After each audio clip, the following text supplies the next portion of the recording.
সাদা পাথরের এই জায়গাটা ট্যুরিজম স্পট হিসেবে অত্যন্ত বিখ্যাত, খুবই সুন্দর। গত 10-12 বছর কি 15 বছর এই জায়গাটা আলোচনায় এসেছে।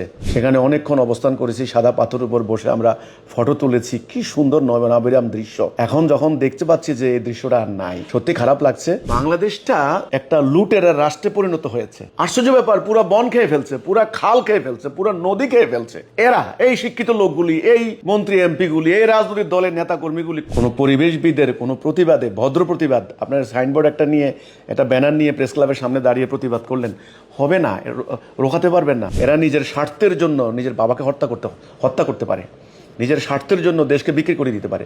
পাথর তো ছোট বিষয়। আউযুবিল্লাহি মিনাশ শাইতানির রাজিম, বিসমিল্লাহির রহমানির রহিম। আজকে আমি এমন একটা বিষয়ে কিছু কথা বলার জন্য চেষ্টা করব। সেটা হচ্ছে এই যে সিলেটে ভোলাগঞ্জের এই যে সাদা পাথর, আজকে বিবিসিতে একটা প্রতিবেদন দেখলাম যে সাদা পাথর গেল কোথায়। এটা নিয়ে এখন বিভিন্ন দলগুলি একদল আরেক দলকে দোষারোপ করছে। গতকালকে আমি একটা ইউটিউব চ্যানেলে একটা বক্তব্য দেখলাম, চরমনায়ের পীরের দোষারোপ করছেন একজনে যে ওনার বক্তব্যের কারণে লুট করেছে। সেটা ওনার প্রতিপক্ষরা করতে পারে, কিন্তু ব্যাপারটা নিয়ে আমি কথা বলছি কেন, এটা আমার একটা স্মৃতি আছে। ওখানে সিলেট শহর থেকে 35 কিলোমিটার দূরে, মানে শহর থেকে রওনা দিলে 35 কিলোমিটার কোম্পানিগঞ্জ উপজেলায় পড়ছে, এবং সিলেটের মেঘালয় পাহাড়ের যে ঝর্ণাধারা থেকে এই পাথরগুলি নেমে আসে। তো এই সাদা পাথরের এই জায়গাটা ট্যুরিজম স্পট হিসেবে অত্যন্ত বিখ্যাত, খুবই সুন্দর। গত 10-12 বছর কি 15 বছর এই জায়গাটা আলোচনায় এসেছে। রাস্তাঘাট যখন পরিষ্কার হয়েছে তখন কিন্তু মানুষ যাতায়াত করা শুরু করছে। তো আমিও কিন্তু গিয়েছিলাম। ওই নদীটার নাম ধলাই নদ, ওই জায়গাটার নাম ভোলাগঞ্জ। খুবই সুন্দর একটা জায়গা, সীমান্তবর্তী একটা জায়গা, সিলেট শহর থেকে 35 কিলোমিটার দূরে। এখন প্রশ্ন হচ্ছে এই পাথরগুলি গেল কোথায়। আমি যখন এই খবরটা দেখলাম, বিভিন্ন ফটো দেখলাম, মনে হচ্ছে যেন মরুভূমি, একদম মরুভূমি, ডেজার্ট। অথচ আমি কিন্তু সেখানে গিয়েছিলাম, আমার মনে আছে আমি অন্তত কয়েক ঘন্টা সেখানে থেকেছি। এত স্বচ্ছ পানি, এত সুন্দর জায়গাটা, এত নয়নাভিরাম দৃশ্য। হ্যাঁ, অনেকে ছবির সঙ্গে তুলনা করেন, বিশেষ করে যখন সূর্যাস্ত হয় তখন তো সেরকম সুন্দর লাগে এই জায়গাটা। তো এই লুটেরার দল সব কিছু লুট করলো, শেষ পর্যন্ত ওই সাদা পাথরগুলোও লুট করে নিয়ে গেল। তো বিবিসি প্রশ্ন করেছে এই পাথর গেল কোথায়, যদিও তারা কোনো উত্তর দিতে পারেনি কোথায় গেল। সবার কাছে এটা জানা আছে, প্রভাবশালীরা এটা লুটপাট করেছে। তো লুটপাট তো এই দেশে চলছে। আসলে কি আর বলবো, 5 তারিখের পরে, 5 আগস্টের পরে যখন দেশে অরাজকতার পরিস্থিতির সৃষ্টি হলো, তখন এই গত 1 বছরে কিন্তু এই লুটপাটটা হয়েছে। প্রশাসনের আগে একটা নজরদারি ছিল, কঠোর একটা তদারকির মধ্যে ছিল, মামলা হইতো, এই জন্য ভয়ে অনেকে যেত না। কিন্তু এখন সেটা তো গত 1 বছরে তো দেশে কি পরিস্থিতি আপনারা জানেন। পুরো রাষ্ট্রে কোথায় কি দখল করছে, কোথায় কাকে হত্যা করছে, কাকে মারছে, তার কোনো ইয়ত্তা নেই। আমাদের উপদেষ্টা রিজওয়ানা হক, তিনি সৈয়দা রিজওয়ানা হক, তিনি গিয়েছেন, বিক্ষুব্ধ হয়েছেন। তিনি একজন পরিবেশবিদ এবং পরিবেশ রক্ষা করার জন্য বিভিন্ন সংগঠন সিলেট বেস কাজ করে, তারা কিন্তু বিক্ষোভ করছে। এবং অনেক পর্যটক গিয়ে দেখলাম গতকালকে পাথর মারছে, যারা লুটপাট করছে তাদেরকে পাথর ছুঁড়ে মারছে, নৌকাগুলিকে ধাওয়া করছে। অনেকে দেখলাম কুড়াল দিয়ে নৌকাগুলিকে ছিদ্র করে দিচ্ছে। তো এতে করে কিন্তু পাথর রক্ষা হয়নি।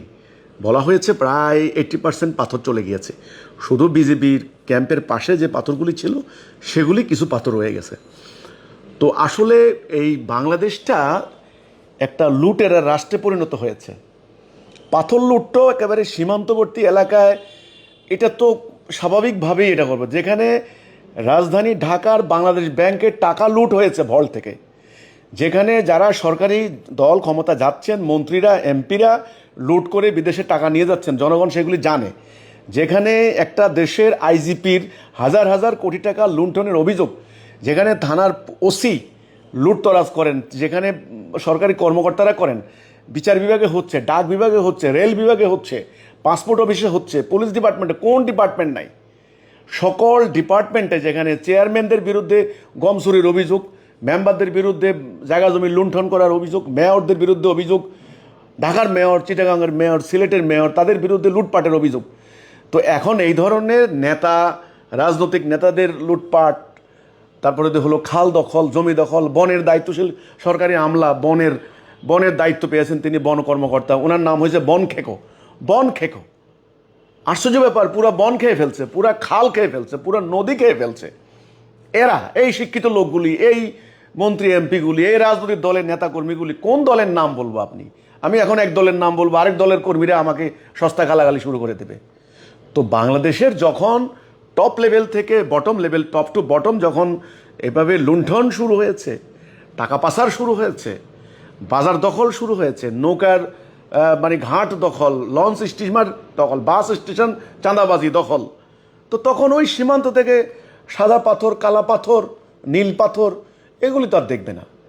ওখানে আরও অনেক শ্রমজীবী মানুষ আছেন, তারা অবনটনে আছেন, সেগুলো লুটপাট করেছেন। আর যারা প্রভাবশালী তারা তো কোনো কথাই নেই, পোয়া বারো। তো আমার কথা হচ্ছে, এই সাদা পাথরের এই লুটপাটের এই পরিপ্রেক্ষিতে আমি এই কথাটা বলছি এই জন্য, এটার সাথে আমার একটা স্মৃতি আছে। আমি কয়েক বছর আগে গিয়েছিলাম আমাদের কয়েকজন কর্মী সহ, আমি কিছু ফটো তুলেছি সেখানে। ওই পাশে আমি যখন গিয়েছি তখন দেখতাম যে ভারতের বিভিন্ন জায়গা থেকে, অনেক হাজার হাজার মাইল দূর থেকেও কিন্তু লোকেরা এসে ওই জায়গায় তারা স্নান করতো। আমরা বাংলাদেশের এরা গিয়ে সেখানে গোসল করতাম, সেখানে অনেকক্ষণ অবস্থান করেছি, সাদা পাথরের উপর বসে আমরা ফটো তুলেছি। কি সুন্দর নয়নাভিরাম দৃশ্য। এখন যখন দেখতে পাচ্ছি যে এই দৃশ্যটা আর নাই, সত্যি খারাপ লাগছে। এবং এটা আমাদের বাংলাদেশের একটা, অনেকে বলতেন কাশ্মীর, দ্বিতীয় কাশ্মীর, ভূস্বর্গ কাশ্মীর। আসলে সত্যি, উত্তর দিকে তাকালে পানির স্রোত নেমে আসতেছে, এত স্বচ্ছ পানি।